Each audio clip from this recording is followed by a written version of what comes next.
Welcome to Beyond HR, the podcast for people-first leaders who know that HR is about more than checklists and compliance. I'm Paige, your co-host, and we will explore the real challenges shaping today's workplaces. From burnout and belonging to strategy and storytelling, we're bringing you honest conversations, practical insights, and a fresh take on what it means to lead with heart in the world of work. Before we dive into our episode, here's a quick word from our launch sponsor. If you're feeling stretched thin, juggling big changes, emotional labor, and communication breakdowns, you're not alone. Hi, everyone. I'm Dan Kaplan, founder of Bring Disc to Life, an online community for aspiring leaders and HR professionals. We give you the strategies, tools, and encouragement to communicate in ways that increase your influence while lowering your stress.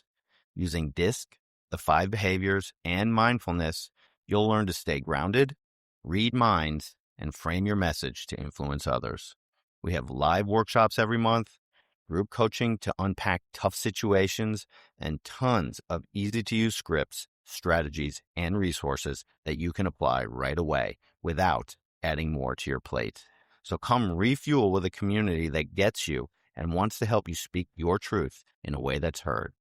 Join us at confidentcommunicator.com and click on community. That's confidentcommunicator.com. Lead yourself and others will follow. HR professionals are often tasked with navigating change, guiding people, and fostering culture, all while maintaining their own well-being and clarity. So today, we're exploring how inner guidance, intuition, and energy awareness can help leaders, HR professionals, and teams thrive in a more mindful, human-centered way. So we are honored to have Sharon here. I have known Sharon for years at this point, and I love all of my conversations with her. So let me tell you a little bit about her. She is a spiritual guidance practitioner. She's an intuitive coach, an energy healer, and she blends spiritual insight, mediumship, life coaching, and Reiki to help people access clarity, purpose, and resilience in both personal and professional life. So welcome, Sharon. Seriously, I am so excited to have you. I can't even say it. Yeah. Thank you for having me. I'm really excited to be here and talk about all this. Awesome. Yeah. So, Sharon, we ask the same question of everybody that we interview. So who would you say you are at your core, and what fuels your passion for the work that you do? At my core, I am someone who wants to help others connect deeply with their inner guidance, and not someone that's seeking guidance outside of themselves. I've always been drawn to understanding things that are unseen, things that maybe are unexplained, and I want to help people do that for themselves and not have to seek guidance out through other people. Mm-hmm. Does it make sense? Mm. How far back do you remember feeling that calling, for lack of a better word? Asked me this. Yeah. So I guess it was about 2 or 3. And I know that sounds weird remembering, but I do. I remember having an imaginary friend. Mm-hmm. And that person has been with me ever since. And she's there all the time. Yeah. Priscilla, right? Priscilla. Yeah. I never knew, like, she wasn't real, quote unquote, kind of thing. So, and then my family just was like, oh, that's Sharon. Yeah. So I know that for a while there, though, like, we all have had those moments of, like, our imaginary friends. Mm-hmm. What do you think made your experience with that imaginary friend be that much more connecting to where she's stayed with you and you remember her? Because I can't remember my imaginary friend. Like, even if I try to go back in time, I know I had one because my mom tells me you used to talk to this unknowing entity thing. Mine's not even a friend. No. Mine's not a friend. He's a creepy little thing. Right. Sometimes it's not what people consider a friend. I wish. But, honestly, I think it's things that I experienced in my childhood that she may have felt like I needed that extra person, and she just never left because of those experiences I had as a child. Where other people have them just for a moment or a time, or, for what they need in that moment. But you can definitely tap into that. Well, like, you don't have to just say, I don't have them anymore. Like, that's somebody, that inner knowing. So think about that. Have you ever experienced something where you were just, how did I know that? Or who just called my name? Or, things like that. That's them. Okay. You just have to sit with it. Yeah, I think as adults we tend to maybe to your point, we tend to try to rationale it like it's my conscious, or it's my, maybe it's a little voice inside of my back of my head telling me how to do things or not do things, and not so much frame it in it's my friend that's there reminding me. Yeah. Which is the inner child is what spirit guide. That's my terminology for it. But I like spirit guide. Yeah. It's a spirit guide. Yeah. And the way you can tell the difference is the way they speak. Is it your voice? Is it a different voice? Like, I don't sound like Priscilla. She sounds a little different, or is it, would I use those words or would I use that terminology? Okay. Interesting. So more so the way that she Presented. presents itself, So like the talk that I had earlier about our self-talk and how we define our worthiness. It's almost like that we tell ourselves we're not worthy, but maybe in your case, Priscilla tells you that, yes, you are. It's a lot of yous. Like, so you'll hear a lot of you are or things like that. It's never I. And it's never negative. Yeah. Okay. Interesting. So how would you say you got started in like spiritual guidance, mediumship, energy work, those types of things? Really, it started out as a curiosity and a lived experience. So I've always been really intuitive, and I knew early on in my life that I had a different way about me, or feeling things or sensing things that were different, like we just talked about. And I kind of just moved it through different seasons of my life, and both professionally and personally. But I found myself relying on that more and more and more, and trusting in myself. So where a lot of us, we just, like we were just saying, oh, is that really me talking or is that somebody else? You just you have to believe in yourself. But yeah. So what are some of the personal experiences that, you're willing and comfortable to share that shaped your approach to helping people find the clarity, balance, and overall fulfillment in life? Because this life thing, it's hard. Yeah. Some experience, they're just really subtle things. It doesn't have to be catastrophic or thrown at you. It's just really subtle things that help me gain that clarity. And it would be just when I was in the professional world, let's say it that way, or in the corporate world, we'll use it that way.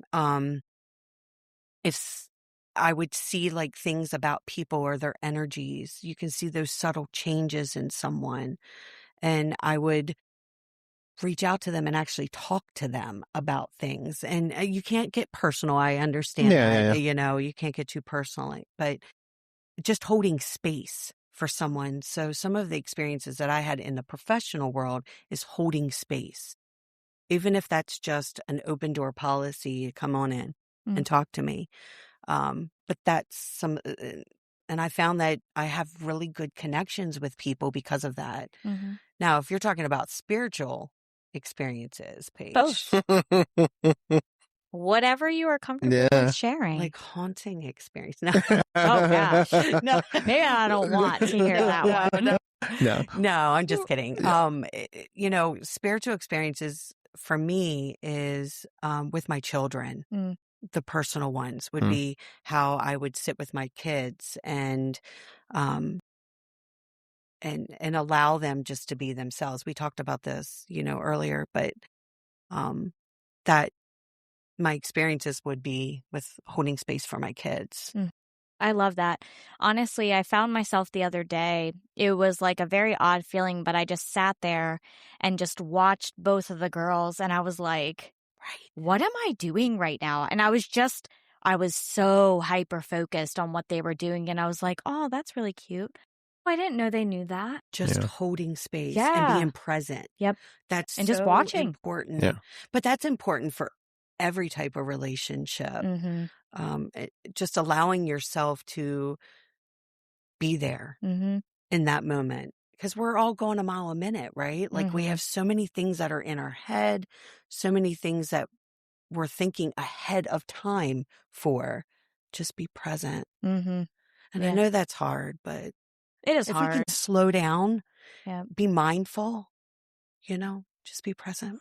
Yeah, in our profession too, I mean, a lot of people deal with these types of things, and we're typically the ones in HR that are just kind of present there. And but we ask, a good HR professional is going to ask, do you just want to vent, or do you want some possible solutions, or how can I help you? Because sometimes there's moments where people don't want the help. They don't want solutions. They just want somebody to hold the space for them Right. to actually just listen. Sometimes that's the best way. Sometimes they don't even know what they need. And so No. I just sit there and say, fine, just talk. Just let me know what is going through your mind, and maybe I can provide a solution. Maybe you'll feel better after talking with me, and we'll just play it by ear. That's mindfulness. Yeah. And I think Mhm. it's crazy because I know, and we talk about this all the time with our kids. And I think more and more and more, the older my 5-year-old's getting, she's gotten in this space where she'll have an issue or something bothers her enough to where she doesn't know what that is. Yeah. And I'll be like, well, what's the matter? It's like, I don't know. And she'll start crying. And I'm like, well, what's going on? It's like, I don't know. And it's one of those things where I've caught myself a lot more recently. Like, you know what? Did you just need a hug? And then she'd be like, yeah. It's like, okay, I don't know how to help you, baby girl, but let me just give you a hug. Let me hold you for a minute and we'll figure it out. That's holding space. But it's crazy because through that experience, I find myself doing that crap at work now. Right. Mhm. Because at the end of the day, Careful. like they're Well, not hugging, people. but- Yeah. High five. But a metaphysical hug. Touche. No, but I find myself sometimes doing that at work, or even outside of work and just adult relationships, just being in the mindset of like, because I'm a fixer, and I know I'm working on that. It's one of those things that I'm like, No, okay, it's hard when you have a healer energy. yeah, and it's like I just want to be like, okay, I know I can make this better for you. Just listen to what I'm telling you. Just do what I'm saying because I know it's gonna be better. But then it's like, no, stop. But we have free will. Yes, And we do just as we stop. please. Exactly. So stop. Allow that person to be there. And one of the things that I'm trying to work on now, is asking questions to allow the person to go through the maze themselves. Mm-hmm. And that takes so much effort for me. Like, It's but I a know lot it's of mind ultimately, work. yeah. Mhm. Yeah. It's a lot of brain work. It's crazy because you have to think about what they're potentially going through, Mhm. and then you have to figure out a possible fix in your mind very quickly, and then take them down the path, and maybe that's not the fix, and then you have to start all the way around. That's like with kids. Yeah. Like you were just saying, I don't know how to help you. What's going on? Mhm. And so, like, are you hungry? Are Yeah. you tired? Are you sad? Are you blah? And that actually helps them try to put feelings to whatever is going on. And then Yeah. you're like, okay, let's get you a snack. Great. And you're tired? Let's just go sit in bed. And then you can just eat there. That's Mhm. fine. I don't care. I'm going to pick Yeah. my battles today. Yeah. It helps them, though, like emotional regulation, Mhm. essentially, trying Yeah. to figure out what's wrong, because adults are the same exact way. And We that's like my, to think we're not. and We that's my are. whole point is the absolutely. fact that I'm learning how to deal with human relationships or adult relationships. Mhm. Excuse me. I'm learning to deal with adult relationships by watching how I'm dealing with my kid. Mhm. Mhm. And again, to the point that we were talking off mic earlier, I'm learning how to live life through her lenses now. Mhm. And it's so, one, scary, Mhm. but two, just the realization of like, this is the fifth kid, but I'm 2 years old learning through a 5-year-old's lens. Inward retrospect. Yeah. Mm-hmm. Is what I always say. And Look inside. It can be very overwhelming sometimes. Oh, It is, sure. but look inside, because and how do we want to be treated is how we should treat other people. Mhm. And that's really hard for people to differentiate between, is this my feeling or is it their feeling, especially if you're intuitive. Oh, yeah. But the And like crazy you thing said about wanting to fix Yeah. people, so But the crazy thing about even that statement, because I've heard that statement so many times, treat others like you want to be treated yourself. If you don't freaking know how to treat yourself, right. True. then how are you supposed to even treat other people? Inward retrospect. Yeah. Yeah. And that's So one thing that understanding the whole concept of your self-worth, again, what we just recorded earlier, understanding that, you are good enough, that you're not perfect. You might lose at something, but doesn't make you a loser. You might fail at something, but doesn't make you a failure. Like, just taking the same word, but attaching it to an event, not this is who I am. Yeah. It's that's the challenge that we're going through. But if it wasn't for the 5-year-old bringing that stuff to the surface, like, I would be like, what the heck, Yeah. some of the stuff we talked about off mic Yeah. would be the reason why. But Yeah. navigating personal growth brings it into professional Mhm. settings. Yeah. So that is really, really important. And that's what I do Mm-hmm. Mhm. in my profession, is to help people. Yeah. So I want to talk about that a little bit. So how does spiritual guidance and intuition intersect with both professional purpose and fulfillment? And how can HR folks kind of navigate that and help folks, even themselves? And even before you answer it, though, I do want to. The question, I'm pretty sure you're the one that came up with this question, but I love the fact that you correlated. Like, I'm having a hard time putting into words because I'm getting goosebumps thinking about it. How you correlated the same exact two traits, but from two different lenses. Mm-hmm. Because I feel like a lot of times when you throw the word spiritual, some people get like safeguarded and like, oh my gosh, here we go. No, whatever, fill in the blank with whatever spiritual thing you want to talk about. But in essence, I'm rereading the question. Spiritual guidance is intuition, Mhm. purpose, and intuition is fulfillment. Yes. Yeah. But just reframing the word differently, it becomes spiritual versus professional. It's just crazy to me. I know it's a side note, but So I will ask the question again. Yeah, go ahead. All right. Hmm. So how does spiritual guidance and intuition intersect with professional purpose and fulfillment? Self-awareness. Mhm. All of that it comes together with self-awareness. So think of intuition not as something that is abstract. Okay, it's not. Intuition is it's an internal feedback. So what we're feeling is what we're experiencing. Think about that Mhm. too. Mhm. So if we're It's that gut if we're in a good feeling mood, that they tell say- you Yep, about. It's intuition, essentially. Yep. So if we're feeling in a good mood, we're, intuitively we're feeling good about something, that's where we're going to project, right? So it's not an abstract thing. It's actually a feedback from the internal system. Okay. Mhm. So that actually helps us recognize what our values are, our strengths, what our weaknesses are. And I really feel like in this profession, in HR profession, if we just sit with ourselves for a moment before we react. What does that look like? Because we're all about practical doing. So what does that look like? So I think sometimes when we're in a professional environment, we disconnect from our inner guidance. We react instead of take a sec, slow down. So if you're given, something comes to you and you have to fix it, like, because you guys are fixers, right? That's what you guys, HR people are Mostly. So instead of reacting on like a knee jerk reaction, sit with it for a second. And look at it as in a broad range. So, okay, this is how I feel right now about this. How can I slow down and see it from all angles?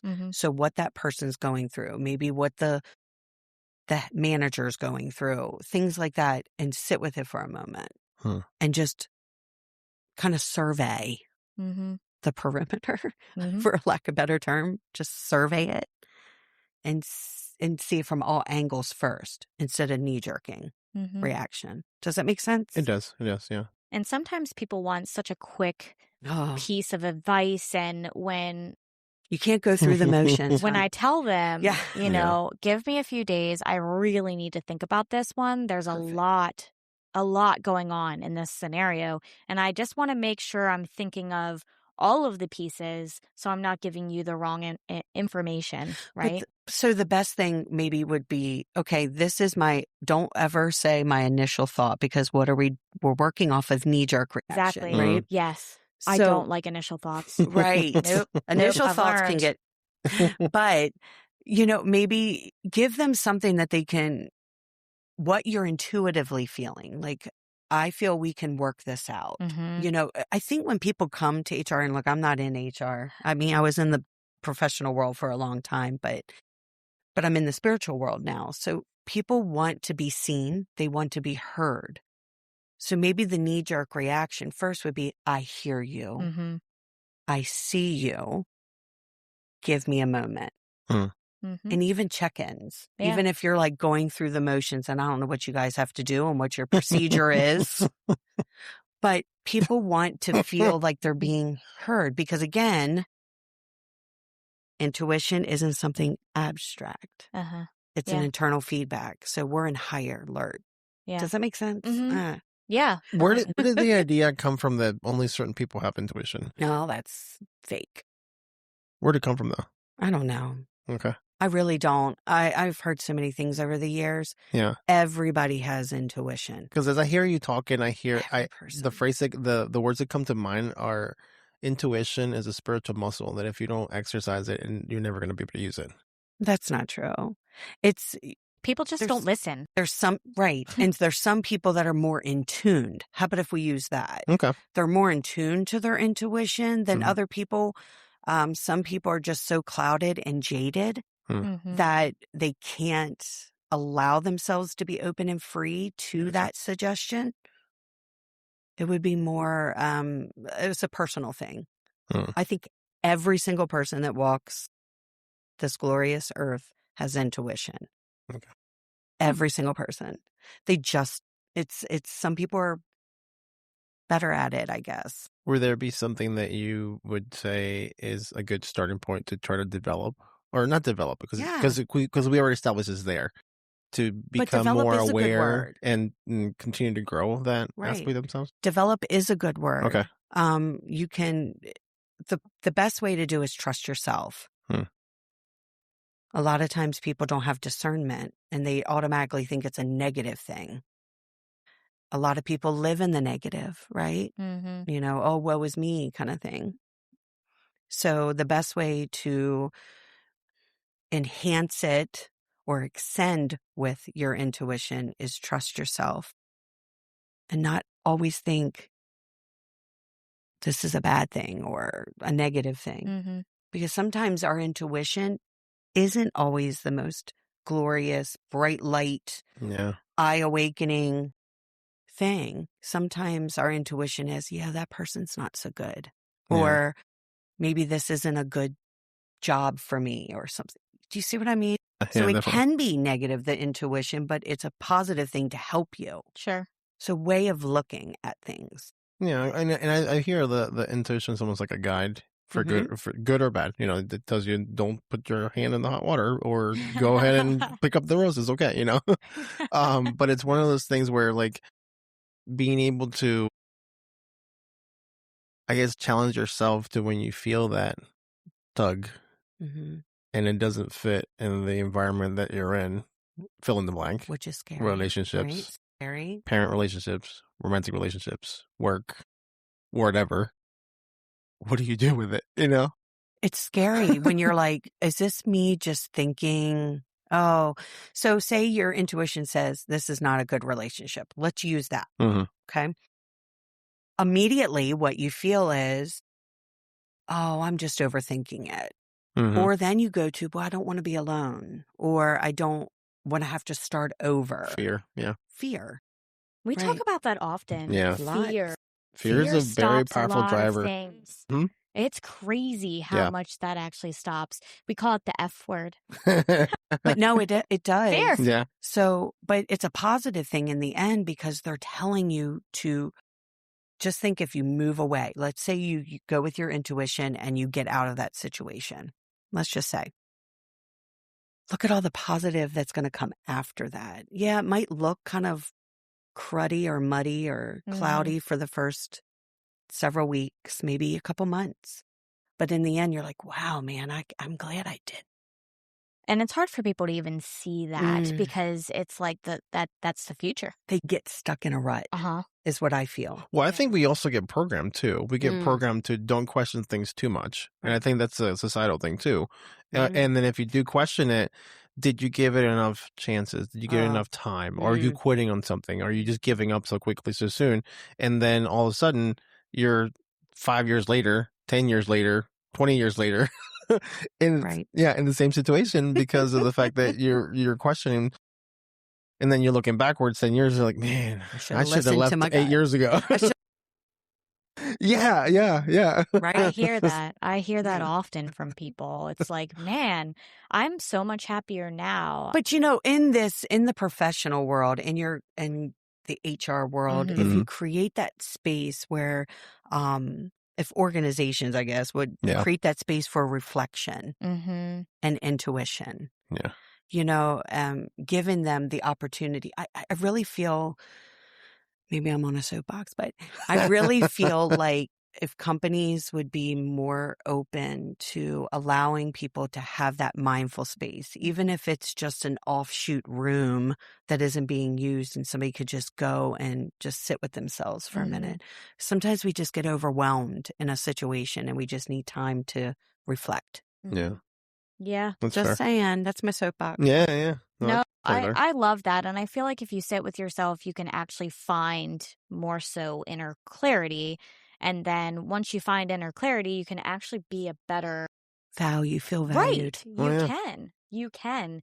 And it's funny. So I work for a place and we have a cry room. And so that's essentially, but the cry room is not for what you think it's for. It's for children if they are crying during a mass or something like that. I think this is what it's for. But they can go there and essentially it's not, and they can actually watch mass on a screen. But but I'm like, because then they can actually just sit and have their moment. What if they do that for employees? Have a cry room. Yes. Mindful room. Interesting. I might need a rage room for mine though. They have them. Yeah, but I mean, like an inside. Like I thought about that. One time I joked about it. I was like, we need to just like build this like 10 by 10 room in the side of the warehouse and just close it in, soundproof it, and you'd be like, I'd rather you go in there and break stuff than beat somebody up. That's too much of a workers' comp issue. Trust me, because I went to a rage room before for my mom's bachelorette party. It's so funny. I was like, oh, this is a grand idea. I actually got hit like right above my eye. Oh my God. With a glass shard that oh my God. somebody hit with the bat, and it popped me right above my eyebrow. No. And my mom's like, "Oh my gosh, you have blood on you." And I'm like, "What? I do?" And I'm like, "Oh, that's good. I thought I got hit in the face." That's funny. Too much of a workers' comp. Never mind. Dang it. Don't do the rage. But I have an actually alternative for that rage Go thing. for it. Yeah, I love tapping. Yes. Tapping. Mm-hmm. For those who are listening, sorry, you guys are hearing us tap. No, so for those that don't know what that is, I know what it is, but for them to know, what explain it in brief terms. What is tapping and what does it do? Tapping helps open up our chakras and our medians that are in our self, and certain acupuncture points too. Yeah. A lot of reflexology points. So if you use tapping on your fingers, tapping on your feet, I like doing the head tapping. For me, it's the pineal gland, the head tapping. Yeah. But that's another alternative for that rage because Can I tap somebody else? No. Well, I mean, you guys are the ones that work in HR, not me. So I don't know what the rules are and the policies. Okay, maybe this might not be like just work tap my foot. appropriate, but I mean, I'm doing it right now, No. but it's a thing. It helps me It's regulate soothing. my Yeah. own body. No, there are times employees come in, I just want to be like, come here a second. Pop, pop. Yeah. But you could say, hey, look, maybe even talk to the organization and say, maybe we should think about bringing in somebody for mindfulness, and, Yeah. and employees can sign up for it. And it would be something that they can teach the tapping and the Meditation. And I'm tapping. yoga. Sorry if you No, guys you're hear good. that, but because I do that a lot, and I've taught my children to tap, Yeah. help regulation. Just saying, that's an alternative to rage room. I have a couple employees that came to mind. I could be like, come here a second. Can you just stand? Don't move. Just stay there. Just Tap, tap. pop, pop, pop, pop in the forehead. Good. How many taps to the center of Tootsie Pop? Yeah. Oh, man. So I know, Sharon, you offer like Reiki type of work and energy clearing work. How do these practices support people through stress, transitions, or even burnout in their careers? Saying about like mindfulness, Mm-hmm. corporations bringing in somebody that can teach mindfulness or just sitting. And it's not a religion or anything, so you don't have to worry about, any of those kind of constraints. But it helps that nervous system kind of settle and reset. Mm-hmm. So some things that people can do, maybe out there in the listening world, if they want to sit with themselves and kind of clear their space. And what does that look like? That can be music. That can be smell. Mm-hmm. So think of your 5 senses. Those things can clear. In the professional world, in medicine, they say when you're having a panic attack or an anxiety attack, what do? Find 5 things in the room and all your senses, right? For those 5 things. That's what I teach. I teach people to kind of feel themselves, have verbiage for themselves. Just like we said, like you said about your children, are you hungry? Are you tired? Paige, are you hungry? But it's like that. Yes, I'm hangry right now, actually. Angry. Oh, it's such a good phrase, and it's so true. My girls get it super honest. I feel so bad for them, but I can always tell when they're getting hangry. I'm like, girls, I know you're getting hangry. I'm also getting hangry. This is not a good combination. Girls. We get hangry. Girls. Boys are so different. Really? Yeah. Boys are so different. They're just like, yo, when's dinner? That's their hanger. And or us say, Yo, are you going to eat today? Like, I have not seen a single bite from you all day. And no, I'm instead, playing. we just throw fits. We just throw ourselves on the ground. Yeah. Actually, myself, I'm talking about my kids. Oh, boy. no, the boy. boys are not like that. They forget. They forget. It's practice.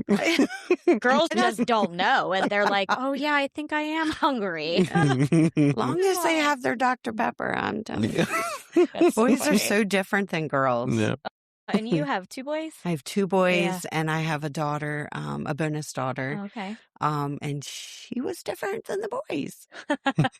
It's always fun. It's like, And I have 2. Oh, and they mirror me. And, well, they have a little bit of both of us, I think.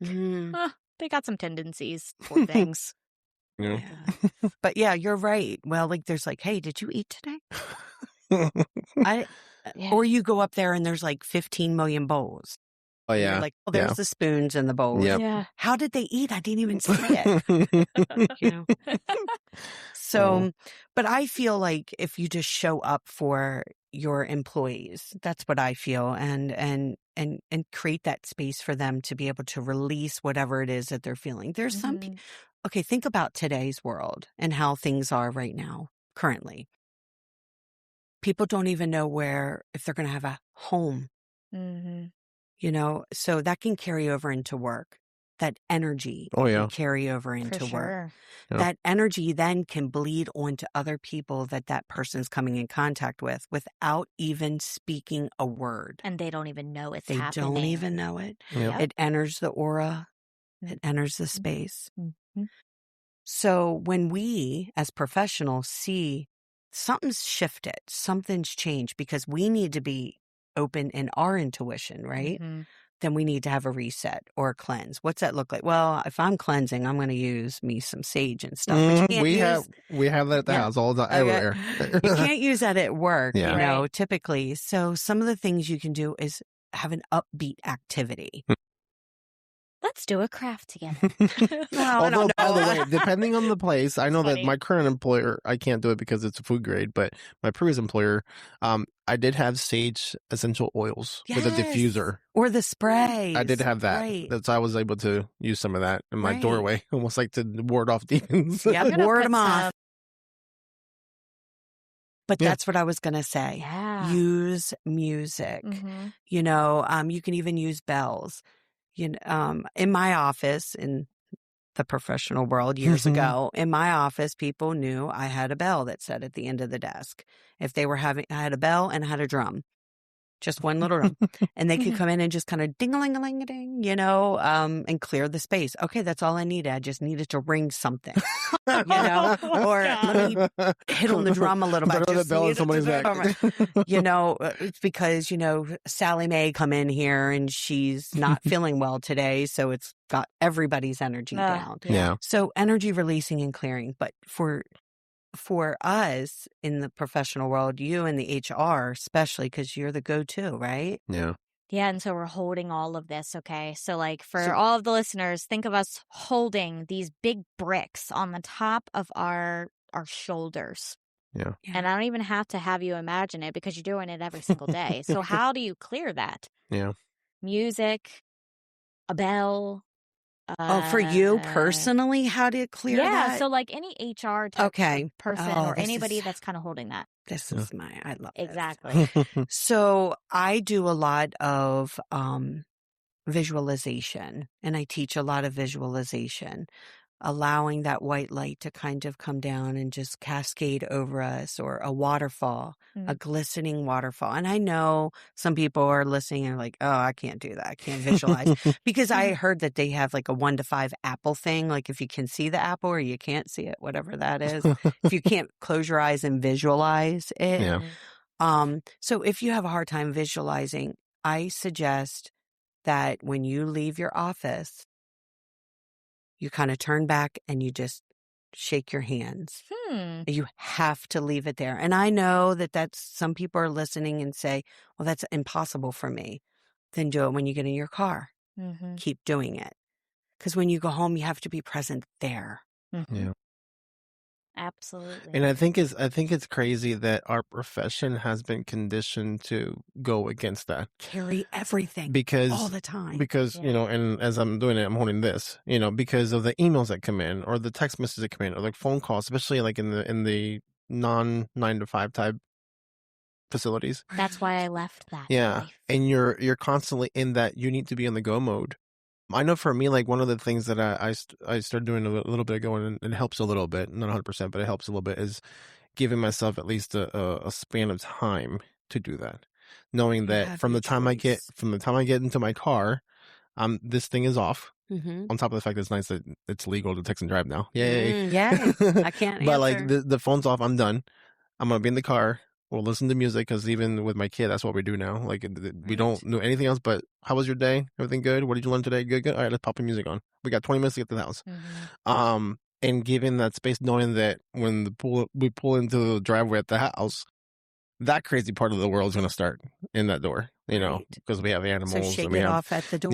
Yeah. So being able to give that space. I have a question for you, Will. No. So when your kiddo starts singing in the car, does she ever start doing that? Oh yeah, Okay. all the time. Does that make you feel like you're actually calmer at that point when you're hearing her? Yes.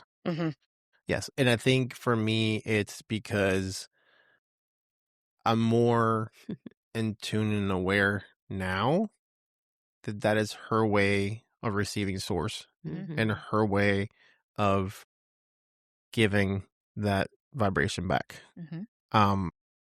It wasn't always that case. There were times that I would be like, in the past, I just want some silence in the car. Stop singing. Don't want to hear right now. And with prior kids, that's kind of was a little bit of that. again, with her being here for a Mhm. reason, Right. she has allowed me to be more present. And there's times that I'll have the radio on like 3 or 4 volume levels, so it's like background noise, and she'll start singing some random song that's not even on the radio. And like now my initial instinct is just turn the volume down and just to listen to her. And if I know the song, guess what? We're being stupid in the car while she's singing it and doing crazy dances while we're driving. Yeah. If I don't, then I'm just kind of there. There was one time that she looked like at the rear mirror, was like, "Papa." I'm like, "Yeah." It's like, "What are you looking at?" That's so You know, funny. and I'm like, "I'm looking at you." It's like, "Why?" Yeah, why? It's like, I don't know. I'm enjoying you dancing and singing. Just keep going. Don't stop. But that's been a learned behavior for me Present. because it hasn't always been that case. Goes back to Joiner. being present. Yeah. Join her too, Yeah. because I'm telling you, it releases so much. Endorphins. Yeah, and I sing with them. So we were talking earlier off mic about the movie K-pop Demon Hunters. yeah. And so, you know, some people really love that movie, some people just don't. But what anybody can't deny is that you probably like the songs that go along Oh, with yeah. them. Straight up. And I'm telling You can't not dance. I sing those songs with the girls now, Yep. and we like dance and have fun in the car, and we like jam it up, and they were like, "We heard you're singing, and you're so good, mommy. You need to, why'd you stop?" And I was like, "Oh, I didn't realize I stopped. I'm sorry." But boy, it is nice. And even if we're not singing, that like we made it a point or a habit, like at least every other Friday, but we try as much as we can doing dance parties at the house, Oh, like that's in the fun. afternoon before we go to bed. Like that's Yeah. part of our like our wind down routine, Yeah. which honestly winds her up more than winds her down, because at that yeah. point she's like, oh, energetic. It's like, yeah, let's go. She looks like those girls in the show, yeah. But at the end of the day, like I know for me that I need to allow her to be in my driver's seat when it comes to that. Because if I allow myself to drive that emotional car, I'll crash it. And Nixon, my 5-year-old, Nixon is the one that, oh my gosh, I can't on a daily basis, I lose count. Has been the one that brings me right back into it. It allows me to, hey, Papa, we need to sing our song. It's like, which one? We have like 50 million songs. You know which one? I'm like, no, seriously, which one do you want to sing? And then we'll sing it. And then at the end of the day, I'm like, oh, that feels so good. Thank you, kid. Like, what else do you want to sing now? Let's go. So it's interesting. You all asked me that question, right? And then it stems into you giving examples of what you do for other people that are listening. Yep. You know, and it's important. Say they don't have children to be able to experience that with us, because I did the exact same thing. I used to have dance parties at the stoplights or stop signs, Hey. and Those are the our best. kids were getting out of the car Oh my I God. do it by Safeness. myself. with It's the so funny. safeness. Okay, Yeah. I was safe with my kids. Nobody come at me. And we would dance, or we go to a parking lot and we Mhm. just get out and just dance to Get the wiggles Boogie out. Woogie Yeah. or whatever, Yeah, you yeah. know. But for people that don't have children to be able to see that lightheartedness, I suggest don't shelter yourself in your home. Mhm. So people in this profession, anybody, Yeah, but you know, we're trying to direct it to Sure. this, is go out with friends. Mhm. Find that one person that you don't even need to, you're not talking. You're just Mhm. going to go out and you're going to sing karaoke. Force yourself to go to networking events, whatever that looks like. It doesn't have to be Yes. business. Like, even to your point, going to a karaoke bar, that is a networking event. You're networking in a Just different context, go. but allowing yourself to do that. Yeah, for sure. Not a library. I had a client say, well, will a library work? No, You can't talk that in a library. doesn't work. They're like, well, why? You know, and I'm like, well, you know what? If it does, if books make you feel that way and gives you that special feeling, then sure. But I'm talking about being around other energy that you can just kind of get the muck off you, Mhm. right? Yeah, that's I mean, true. Yeah. That's Sense. You know, a library. doesn't sound like fun No. to me, but Go to dinner with to some each their own. To friends. each their own. Yeah, Right. yeah. It is. And you know, if Yeah, yeah. that is a safe space or a place that they can just go and get lost, because Mhm. that's Yeah, because sometimes people get lost in books, right? Mhm. Right. Fiction. Yeah. I was just talking about that the other day. I like to actually decompress at the end of the day now by reading for just 10 minutes. That's all. Because I do like red light therapy at home and that kind of stuff. Maybe that's why I'm looking better. I don't know. Red light therapy. No, we're attributing it to your energy. That's being different. Okay, All right, we're good. energy. I agree. It's coming from red light though. I'm just kidding. But truly, like I can lose myself in that book and I'm like, I don't have to think about anything real in life right now because I'm so engulfed in the book. Right. But I limit that to 10 minutes a day because if not, I would continue to read. I would force myself to do it. And I'm like, Right, because it feels good. Yeah. Endorphins are kicking on that one. So we need to find the person, a thing or a person or a place like and I try to stay away from finding your person to do that because again, it's something that you need to do internally for yourself. But and then you can find mine's Heyday.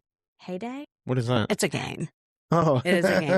11 years ago, my children and I, the 3 kids and I, well, yeah.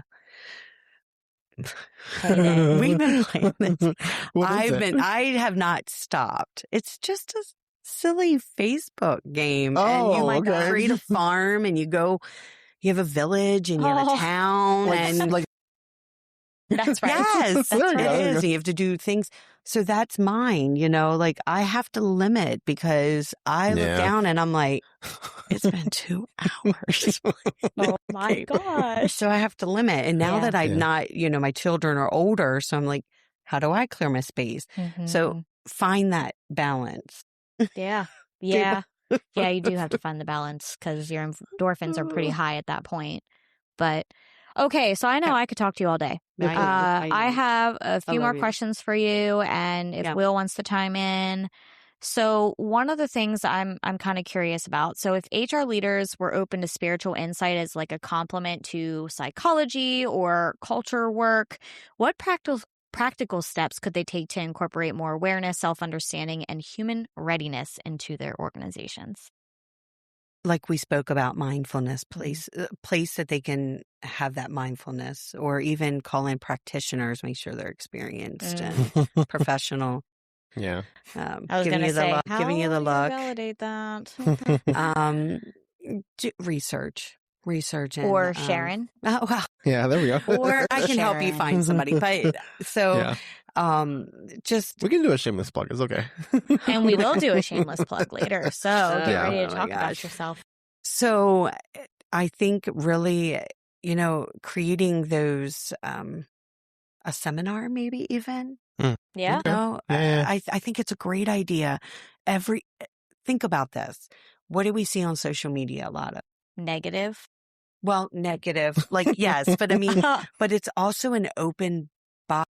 Sure. Yeah, open forum. Yeah. That is true. It's open for people to learn mindfulness and to learn inner retrospect and things like that. If we could bring that into a company and offer that as something for their employees instead of a pizza party. Yeah. Do you see what I'm saying? Yeah. So, I gotcha. If a company is open to that, I'm telling you, there will be a lot of people that are, are like, I want to try that out, even if I'm skeptical about it, even if they take away one little piece of information from it. Just a nugget. Little nugget. You can always take a nugget from everything you hear, but you have to listen. We say a little drip. You have to listen. Yeah. Oh, a drip of water. A little drip. Yeah. That's what I say I do. When somebody comes to me and they want, life coaching or spiritual guidance or spiritual development, I'm just putting a drip in your cup. And then what you do is up to you. We'll create a whole cup full of water or a river or an ocean. I'm just giving you drips. Mine's an ocean by now, Sharon. Wow. It's been a long time. Thank you. It's a long time. But I just feel like if companies would be more open and receptive to things that could better the company in a long run, because what happens? Happy employees make happy company. That's right. Oh, yeah. That's right. Yep. Where would we be without the employees that work there? Right? Right. Yep. Yeah. We're nothing without them. They need to be heard and seen. And they need to be given a space. Yep. So even if that space is in a conference room Mm-hmm. and somebody's saying, hey, this is how you tap, Mm-hmm. So you might see all your employees walking around tapping. So what would be really great for management or in, higher leadership roles is to see if everybody's walking around tapping. It's like, okay, I think we need to pull something back here and figure out things. That is true. Yeah. But I think this would be great for the managers too, because, Because they hold a lot too. I mean, we Yep. talk about They HR do. holding space all the time, but boy, the managers out there, they are holding that space and then giving it to HR, Yep. right? So they're the it's being starters. passed. Yeah. It Yeah. is. That's why I find myself changing more like HR to people leaders Mhm. because in It's true. anything else, like HR is an aspect of that and part of the umbrella. But like at the end of the day, anybody that has to do with overseeing or dealing with people or being the absorption cup for people or absorption sponge, it's the same principle Mhm. regardless of the fact. I Yeah. just call you guys leadership roles, all Yeah. of you together, because leadership roles mean you're just taking on Yeah. the Yeah, and you're responsibility taking of care it. of people. Yep. Right. Taking care of people. Yep. So how would you say that you see the future of work changing as people integrate this stuff more so, like spiritual guidance, inner guided practices, intuitive awareness into their life? How do you think that it could change the future of work? I feel, like I said before, happy employees make better business. Mm-hmm. So if we're giving out the spirituality part of it, let's say we're holding space for somebody, people will be more open to say, I'm not happy. How can we fix this? Mm-hmm. Because they feel safe in that environment of not being. People are scared, guys. They're scared of losing their job. Again, we go back for to sure. that F word that you were Mhm. saying, Fair. So if they don't feel like there's an open space for them to be able to say their concerns without fear of losing their job, Yep, it's true. if we create that space, what will it look like? We wouldn't have all this turnover rate. We wouldn't have people that are just going through the motions of the day and not giving a productive, whatever their production is. Yeah. Do you see what I mean? Yeah, Yeah. this goes back to like I don't know if I ever mentioned this to you, Paige, before, but like my feeling that HR departments should be composed of two people. One person that has indirect, no bias in regards to I have to follow company policies for anything, to be that person that receives that, Yes. and then one person that deals with the policies part. Because I feel like sometimes So great. our position has been, I feel compromised in a sense a little bit because we can, but we're discouraged sometimes to not fully allow a person to just feel and express what they're feeling. And you have to do something about it because I know.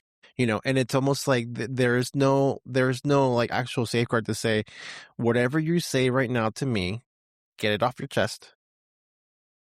I know. To get yourself to feel good. We're not going to do anything with that. Because part of our unfortunate responsibility is making sure that things run smoothly and everything's safe. right. Or I totally because get that. the one feedback I always get, well, if something happens down the road and you knew about it, then that's on you. And it's like, fudge. Yeah, but if how do somebody you comes find in, that yeah, balance? exactly, and that's the part that if I could I've been racking my head around that for many years. But I think that's the only place where I'm like, we need almost like an HR, like a feelings HR person and a policy HR person, where that person that's in the policy can just their administrative function is there, and then the feeling person is there to receive what's happening, do the help with the emotional, mental stability of that employee. Maybe all they need is to scream at somebody and you're in that moment, there to let it out like a mini rage room, right? Right.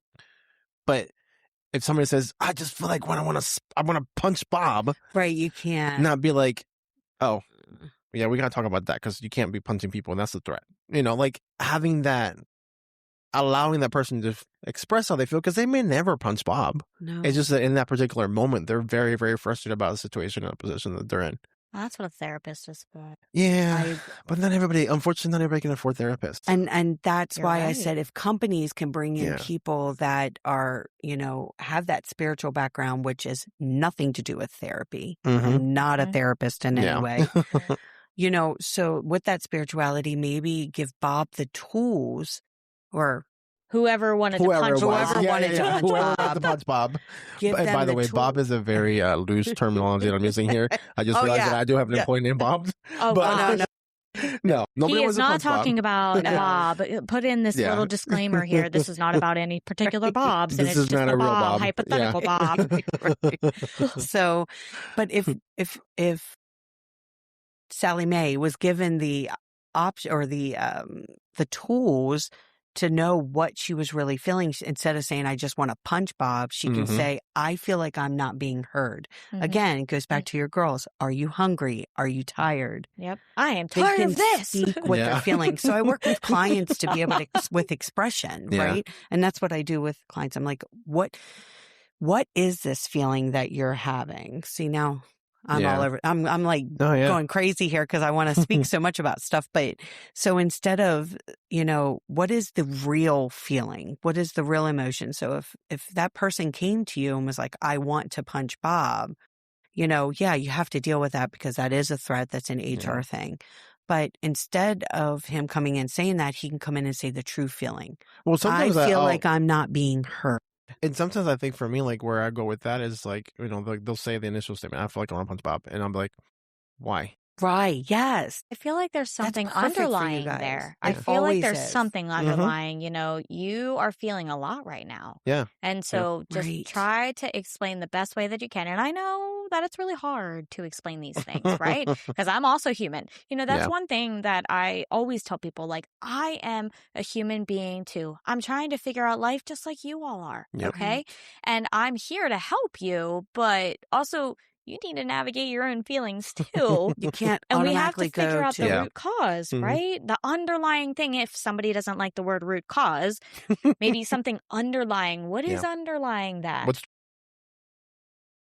Yep. because anger is not the real emotion. That's not ever No. been a real emotion. Yeah. Anger is We've learned that recently. Yeah. Right. Anger is almost like the It's a byproduct of the byproduct emotion. of Yeah. a sub emotion. Yeah. So, and Interesting. working with your clients or your people or whatever you call them, Yeah.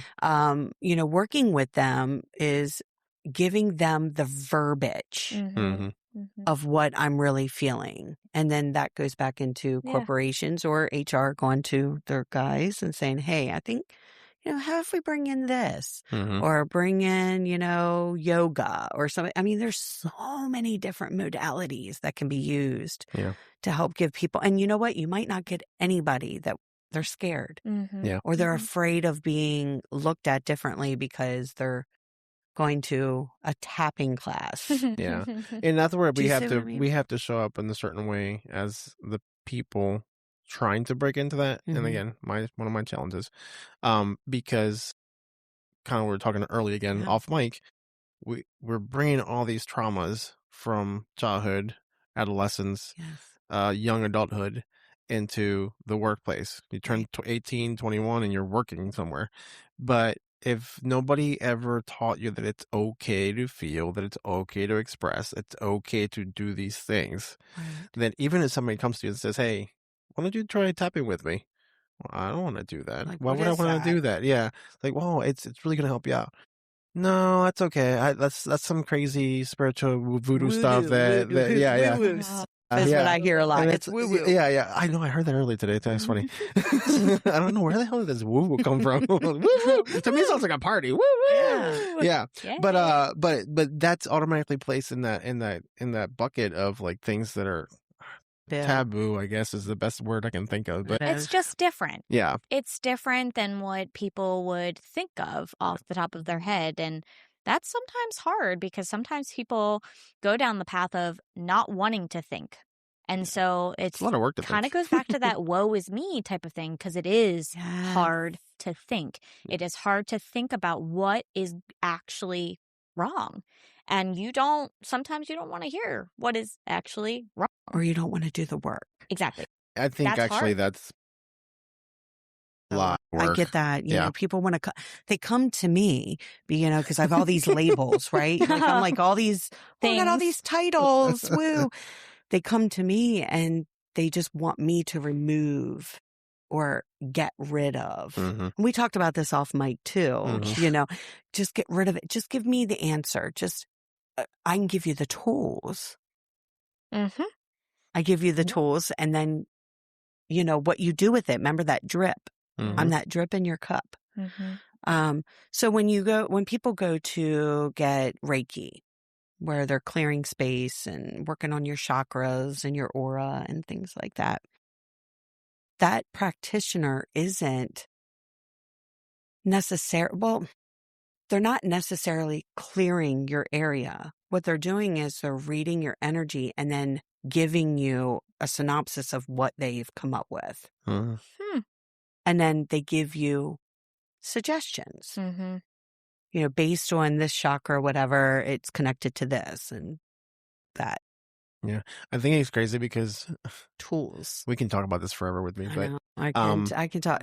one of because I'm an analytical person, like visual, and one of the things that I recently came across is comparing those chakras and all that to like electrical circuits in the house, and understanding that each point deals with a different electrical circuit, for lack of a better phrase, of your body. It does. But it's really easy if you go to a doctor and say, hey, I want to lose 500 pounds. Okay, too much. I want to lose 30 pounds. Well, yeah, you have to exercise. Watch what you eat. Don't eat so much salt. Drink more water. And blah, blah, blah. Right. They don't, I mean, they could give you a pill. Salt. But yeah, they don't come to you and say, yeah, hey, come to my office one time and I'm going to give you the solution to get rid of all your weight. No. It's you have to put in the work by following these things if you want to be able to lose the weight and keep the weight off. Right. I can give you a pill that might help you temporarily, but then you're depending on that pill. Right.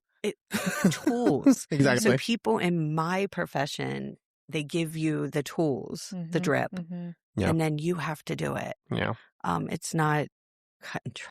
Yeah. And one of the things that Mel Robbins, I don't know if it's her phrase, but she says that has been saying a lot in my YouTube feed, is whenever the discomfort of being in the place is higher than discomfort of changing, that's when you'll take your thing seriously. Pretty much, I'm paraphrasing. Right. So you have to be more uncomfortable in being uncomfortable, right, than uncomfortable with the idea of working for you to finally do something about it. Right. And HR people are the people that this is what I'm seeing. I can't give a full solution because you guys are solution finders, right? You're supposed to be solution finders, but say you can't. And then how do you feel about yourself? Right. Yeah. So you have to say, I'm not a solution finder. Yep. I'm a gatherer of information. Oh, that's hard. You can't be the fixer all the time. Yeah. No, I know. It's hard. You're an information gatherer. And then you give the information. It's not always about solution. It's the way that you're helping the person is very different. And each person's different because it's based on their needs, their energy, the situation, right? And you're reading the room, per se. So it's really important for you all in the HR world and leadership role. Let's just say leadership role, because even hopefully managers are listening to this too, and corporates. Yeah, we have a lot. It's not about fixing the problem and not about finding the solution all the time. It's gathering the information to make it a better space. Okay.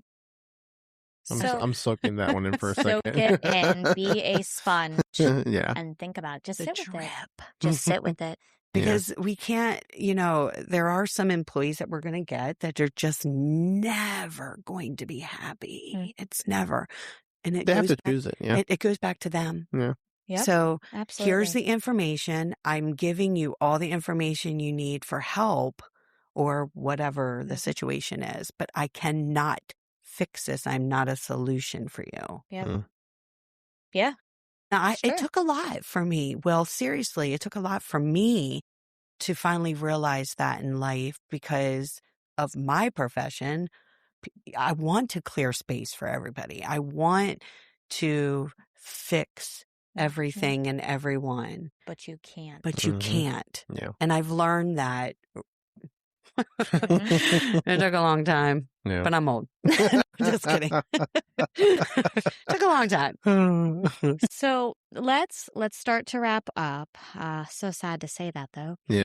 But a few things to kind of close us out here. So if listeners could take away one powerful insight from you, it could be something that we haven't even talked about today, but something that's burning for you to say, something that could inspire them to live or work with more purpose. What would it be?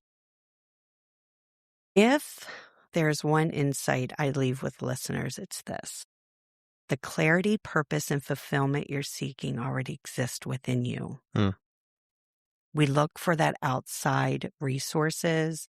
We look outside of ourselves for all those directions and validations, when really the answers are just inside, and we have to listen to it and be open to receive.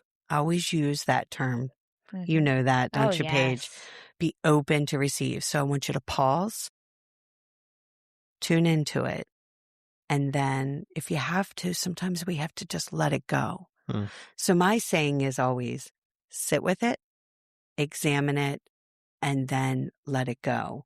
And let it go might not mean that you're not, what I mean is don't carry it. Okay. So I want you to know that you can always just listen to yourself because the answer's there. And like we said earlier, some people are just scared of what that answer is and what that looks like. So if one thing is yourself, Yep. don't seek out other people to fix you. Yeah. I love that. So we like to do this at the end. We were talking about a shameless plug there. But, you know, you took a lot of time with us today, and, you know, we hope we give back to our listeners. I know we will, but also we want to give back to you too. Of course, so seriously, this is about you. So where can listeners connect with you? And then do you have any upcoming things or that you're working on? So you can find me on Facebook, Guidance and Insight with Sharon. I have a TikTok.